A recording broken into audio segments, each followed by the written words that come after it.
Welcome to my June 2024 essay, Teaching Students How to Learn. We often assume that someone who can do a thing can teach a thing, that someone with knowledge or ability can effectively share that knowledge or teach that ability by just telling other people. This often works for simple, abstract forms of knowledge or, in the short term, for simple physical skills. For a long time, we believed that learning to read was just this simple process of this letter means this and this word means this. But it turns out that something like learning to read is much more complex.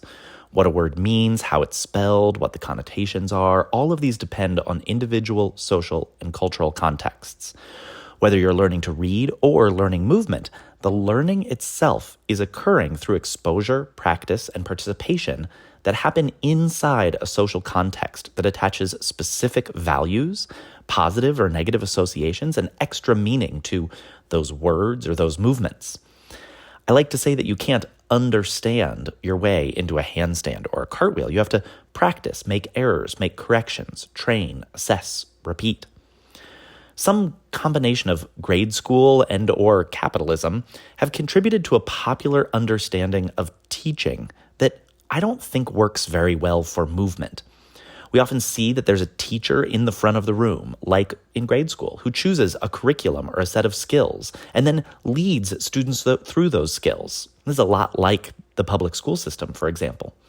Students who retain or mimic that information or those movements are rewarded, and those who can't retain or mimic that information, or who don't, sometimes get penalized. This approach, known as behaviorism or carrot and stick learning, can be effective for short-term learning and rewards and punishments, short-term retention, but it fails to address more core learning skills or learning how to learn. Before we explore what learning to learn entails in movement, I want to acknowledge that how we define learning profoundly affects how we teach. If the goal is for students to mimic a set of skills, then behaviorism and direct instruction can work just fine, at least at first. The drawback emerges when students exhaust the skills that coaches know how to support. Because the student has never learned how to learn, they're dependent on direct instruction. This approach works in limited recreational contexts, but it doesn't translate well into either professional practice or support a more holistic view of why we're teaching movement in the first place. In movement teaching, we often focus on what the students learn rather than how they learn. We teach them a skill and don't pay much attention to their process, even if the process includes frustration, comparison to other students, trying too hard, going too fast, putting themselves at risk. Effective movement education involves more than just transferring a knowledge or a skill. It's about equipping students with the skills to figure out a movement for themselves. Teaching doesn't need to be about transferring information. It can be about creating an environment where students discover solutions for themselves. Successful teaching involves fostering critical thinking and problem solving, especially when it comes to movement learning. I link here in the text essay to Bloom's taxonomy of learning skills. If you've never seen it before, you should just do a quick Google, Bloom's taxonomy of learning skills. If you're interested in teaching students how to learn or how to teach themselves, it's really useful to draw a bright line between two major components of movement learning: building capacity and building coordination. Both of these are really important in movement learning specifically, but they often get conflated or confused with each other. Capacity building is about increasing strength or range of motion. I call this teaching students how to train, and it involves helping them understand the basic strategies for increasing the brute capacity of their body. Things like periodization or progressive overload fall into this category. Sometimes coaches think that because they've told a student some of these things, because they've told a student what progressive overload means or what periodization is, that their job is then complete. Nope, that is just not correct.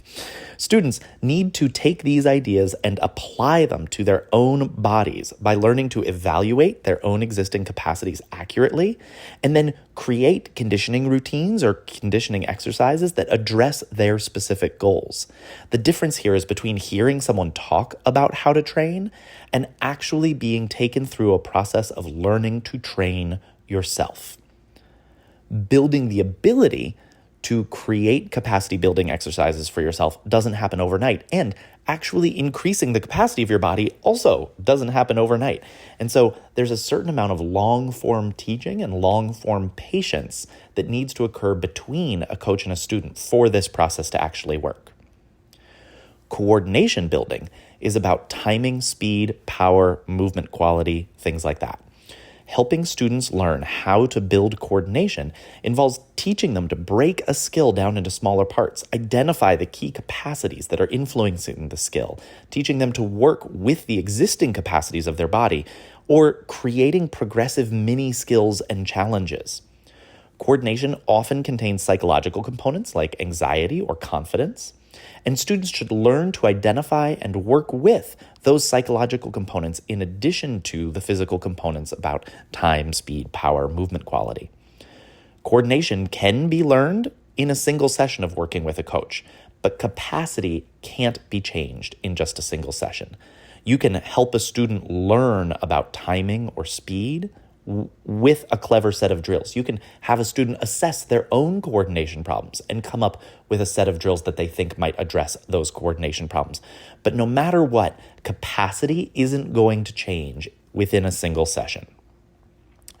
Many coaches confuse capacity and coordination in their teaching, which means that students develop learning habits which involve a lot of grinding towards their skills. How often do you see a student banging their head against the proverbial wall of a skill just because they aren't strong enough yet, but if they think that if they just can do it right or figure it out, they'll be able to accomplish the skill?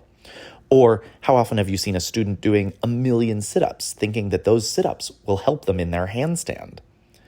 If we want our students to become capable self-coaches, they need to understand and be able to recognize the capacities that a skill require, how to work around the capacities that they don't have yet, how to build the capacities that they don't have yet, and how to break down skills into manageable chunks in order to work on their coordination. This might seem like a really tall order, and it totally can be, but like any skill, students will only learn if they're exposed to the vocabulary and confronted with the challenge of trying to learn something on their own. If we want students to learn how to learn, we have to make them practice teaching themselves. So, here are the baseline beliefs and practices that I use to help my students engage with learning how to learn. First, I have 3 kind of core beliefs of my own about movement learning. Number 1, movement learning is iterative. You have to put in the reps. You have to practice the skills. Understanding a skill doesn't get you as far as practicing a skill does. That being said, the reps that you're putting in have to be progressive or constructive. We can have constructive success and constructive failure, but we can also have unconstructive success and unconstructive failure.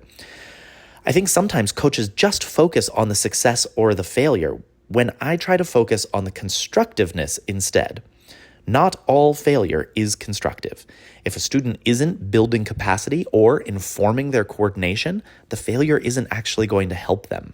The failure isn't valuable in and of itself. By the same token, if a student is succeeding too easily at a conditioning exercise or a coordination exercise, we're not actually building them towards anything. A certain amount of challenge in every repetition is necessary to construct the skill. My second core belief is that most learning is implicit, not explicit. Most of what students learn happens underneath the surface of explicit instruction. While the explicit instruction is providing a foundation, our actions as teachers are teaching students a lot more than we think. For example, if I am always correcting a student after a single repetition, what they learn is that they should evaluate every single rep by looking for what's wrong. They're learning that because that's what I'm doing. I'm implicitly teaching them a process by using that process myself. Likewise, if I hold back on feedback for 4 or 5 reps, they learn that they have to do many reps before we evaluate a skill. If I ask questions about how their body is feeling, they learn that how their body feels is an important part of their learning. If I never ask them questions about their experience, They learn that their experience is less important than my instruction because I'm prioritizing my instruction over interrogating their experience. How we teach is giving our students implicit information about what the process of movement learning looks like. My third core belief, and the final one for this essay, is that the final step of learning is teaching. Teaching is what consolidates our learning. When students explain a concept or demonstrate a skill to others, they reinforce their understanding and build confidence in their ability. This step transforms students from passive receivers of information to active participants in that information or in that practice. I understand that a lot of teachers hesitate around this because of risk management or risk tolerance. And I think that this comes from a misunderstanding of the role of a teacher in the learning process. For example, if I put a student entirely in charge, leave the room, and give them total authority over everyone else, that would in fact be a bit negligent. That is kind of obviously not what I'm talking about when I'm talking about having students teach. Having students talk through skills in front of each other, attempt to teach each other skills, and take on the risk management and risk assessment components of teaching is not only empowering, but it really solidifies their learning. I think this is why so many of my students go on to be coaches themselves. They realize that helping other people is not actually so hard and that they don't need to have infallible information if they have a solid learning process. Here are 3 practices that I use that take these kind of core beliefs and bring them into action. Number 1, I direct my students' attention to their process. I encourage students to focus on and be critical of their process, not just their outcome. The biggest misunderstanding that I see when I talk about this is that focusing on process is somehow uncritical, or that all processes are created equal. Both of these things are just not true. For example, if a student berates themselves after every repetition, that's an unhealthy process. If a student is trying the same overly challenging drill over and over and somehow expecting different results, that's an unconstructive process. If a student inaccurately assesses their capacity or their coordination, if a student is failing to engage in risk assessment, if their risk assessment is inaccurate, all of these are processes that a coach should draw their attention to and correct. These processes are not created equal. I think the impression that focusing on process is somehow smooshy or vague emerges from the idea that everyone thinks differently and everyone learns differently. This is true. Or that all processes have equal value in the abstract. This is also true. Each individual's process is going to be different. And so we can say in the abstract that all processes are created equal. But this misses the important point. Not all processes have equal value at an individual level or an individual moment. Let's take an example. Jim is working on his handstand kick-up and keeps slamming into the wall. I could coach his action, which might look something like this. You need to kick with less force.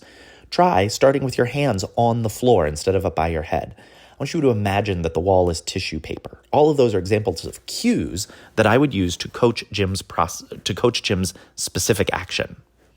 Instead, I try to observe the process. In this case, I don't actually care that Jim is slamming into the wall.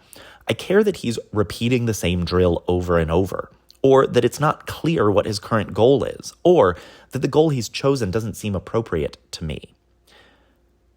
I might use cues like this. How is this going?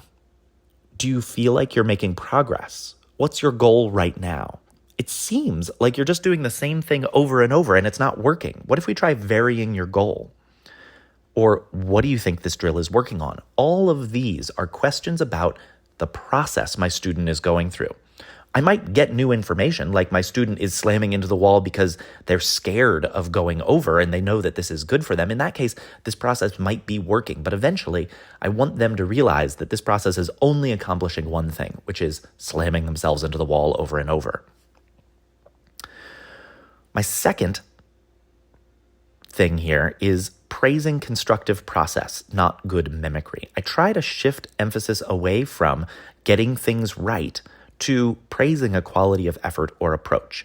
I encourage creativity, problem solving, persistence. When a student does something different than what I taught, I tend towards praise and further exploration of the mistake at the expense of bringing them back to the original prompt. Sometimes this leaves students frustrated because they never got to get it right. In my mind, the cost-benefit of their frustration here is worth it. Instead of getting it right, they learn that I'm more interested in experimentation and new material, and that they should be interested in those things as well. When I praise students who practice a little bit differently, I watch how quickly the students who are good mimickers change their behavior. Once they realize that I reward experimentation with praise, they use their mimic abilities towards creating new variation.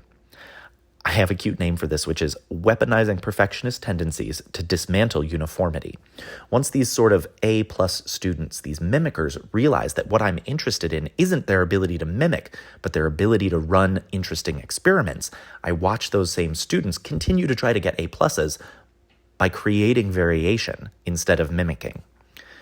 The last practice I engage in here is encouraging discipline around structure. I try to help students develop a really disciplined approach to the structure of their learning. With younger or newer students, this means things like letting them control the number of attempts that they make. For older or more experienced students, this means being really transparent about the structures that I'm using for their practice. Am I using time limits? Am I using rep limits? Am I focusing on movement quality? What is the specific goal for a work session? How am I coming up with that specific goal? And can they create a similarly specific goal or a similarly powerful structure? With all of these practices, I am trying to work against what I feel is a capitalistic tendency to deliver a product, in this case, a movement skill or trick, to a customer, in this case, my student. I think that the approach of delivering a product, a trick, to a customer with direct instruction can make a lot of money. But I think it is depriving people of the experience of a body politic. It is reducing their autonomy. It's making movement class just another place where the human experience is reduced to a transaction. You give me money, I give you trick. And I think it's really important that movement learning in particular fight against this tendency. When we're learning movement, we experience authority, obedience, fear, and anxiety in our bodies. But we could also be experiencing community or autonomy in our bodies. Many people have never had a teacher value their input. Many people have not experienced a learning community. Many people have not had the experience of being wrong and still feeling community support. All of these things, I think, are critically important, and all of them relate to a politic of the body, which I think is at the root of social change.